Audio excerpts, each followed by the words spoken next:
Welcome to fair media. ఇవాళ మీతో share చేసుకోవాలనుకున్నటువంటి విషయం, బీజాపూర్ జిల్లాలో ఛత్తీస్గఢ్ లో మరొక ఎన్కౌంటర్ జరిగింది. ఆ ఎన్కౌంటర్ లో చనిపోయినటువంటి వ్యక్తి పేరు తేందూర్ లక్ష్మీ నరసింహాచలం, TLN చలం అంటారు.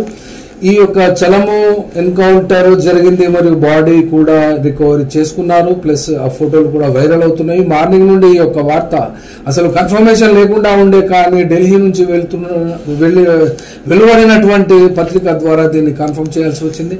ఆ యొక్క పత్రికకు సంబంధించినటువంటి డీటెయిల్స్ అయితే ఎలాగో ఉన్నాయి. కానీ ఈ యొక్క TLN చలము ఎక్కడి నుండి ఎన్కౌంటర్, ఎక్కడి నుండి పనిచేస్తున్నారు ఏంటి అంటే, కనీసానికి సెంట్రల్ కమిటీ మావోయిస్ట్ పార్టీలోనైతే పనిచేస్తున్నట్టు ఈయన పేరు ఇదివరకే వచ్చింది. ఇదివరకు అనగా గత నెల 29వ తేదీ నాడు మనము ఒక వీడియో చేసినాము. ఆ వీడియోకు ఉన్నటువంటి ఆధారం ఏంటంటే, government of India home minister కంట్రోల్లో ఉన్నటువంటి IB ఇంటెలిజెన్స్ బ్యూరో, NIA మరియు స్టేట్ ఇంటెలిజెన్స్ బ్యూరోతో పాటు భద్రతా దళాలు మరియు హోమ్ మినిస్టర్ తరఫు నుంచి ఢిల్లీ నుండి ఒక ప్రకటన వచ్చింది. ఆ ప్రకటన ప్రకారంగా 15 మంది మావోయిస్టుల యొక్క లిస్టు విడుదల చేయడం అనేది, ఆ లిస్టులో చెప్పినటువంటి పేర్లలోనే ఈ యొక్క లక్ష్మీ నరసింహాచలం, తేందూర్ లక్ష్మీ నరసింహాచలం పేరు కూడా ఉంది.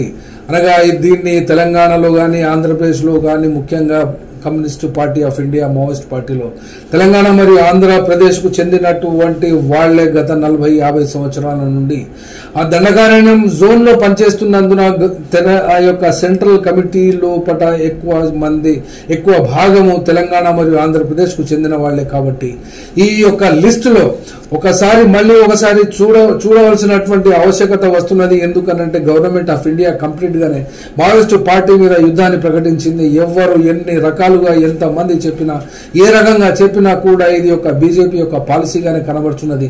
దీన్ని బీజేపీకి నాయకత్వం ఇంటర్నల్ గా హోమ్ మినిస్ట్రీని నడిపిస్తున్నటువంటి అమిత్ షాయే నంబర్ 1.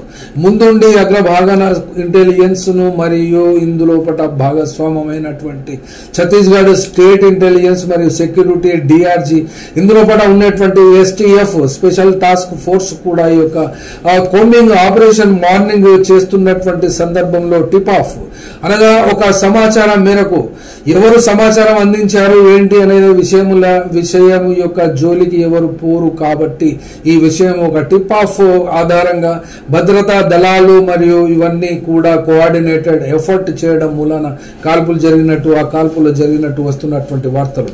ఇది ఒకటి ఉన్నగా, ఇదివరకే 29వ తేదీ నాడు ఢిల్లీ నుండి విడుదల చేసినటువంటి టార్గెట్స్ వాంటెడ్ కాలం వాళ్ళు ఇచ్చినటువంటి దాంట్లో ఫస్ట్ ముప్పాల లక్ష్మణరావు గణపతి పేరు నంబర్ 1 ఉంది.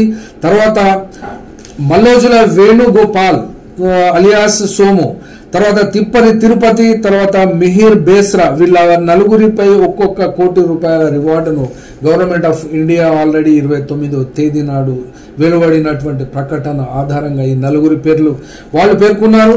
అట్లాగే ఈ మిగిలిన 11 మంది కూడా వాళ్ళు పేర్లు ఇచ్చారు. ఆ ప్రకటన ఆధారంగానే మేము ఇక్కడ ఈ పేర్లు తెలుగులో చెప్పడం జరుగుతున్నది.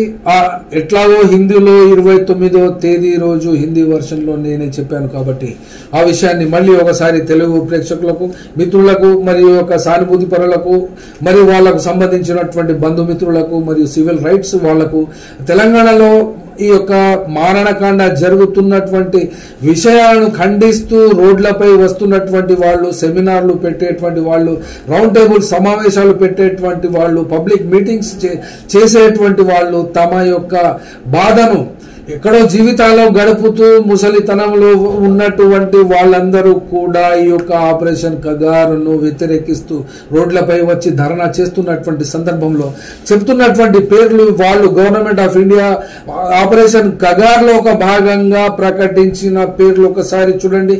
దీంట్లో ఈ యొక్క నలుగురు పోను, మిగిలినటువంటి వాళ్ళు కడారి సత్యనారాయణ రెడ్డి అలియాస్ కోసా అలియాస్ సాధు, తర్వాత పుల్లూరి ప్రసాదరావు, తర్వాత చంద్రన్న అలియాస్ చంద్రన్న, పుల్లూరి ప్రసాదరావు అలియాస్ చంద్రన్న, తర్వాత మొడెం బాలకృష్ణ అలియాస్ బాలన్న అలియాస్ భాస్కర్, గణేష్ ఊకే, చారు దాదా మరియు పాక హనుమంతు ఈ యొక్క నాలుగవది. ఐదవ పేరు అనాల్ దా అలియాస్ తూఫాన్ అలియాస్ పత్తి రామ్ మాంఝీ.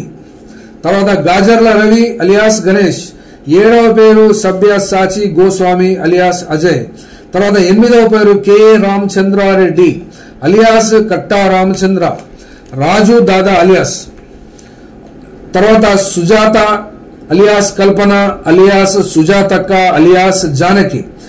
తర్వాత 10వ పేరులో ఇవాళ మార్నింగ్ జరిగినటువంటి ఎన్కౌంటర్ కానీ లేదా ఈ యొక్క బూటకపు ఎన్కౌంటరా రియల్ ఎన్కౌంటరా అనబడేటువంటి విషయాలను అది తర్వాత కాలంలో ఇది బోధపడుతుంది, బయటికి వస్తుంది. కాబట్టి ఇప్పుడు చెప్తున్నటువంటి భద్రతా దళాల కథనం ప్రకారం అయితే ఇది ఎన్కౌంటర్ గానే చెప్తున్నారు.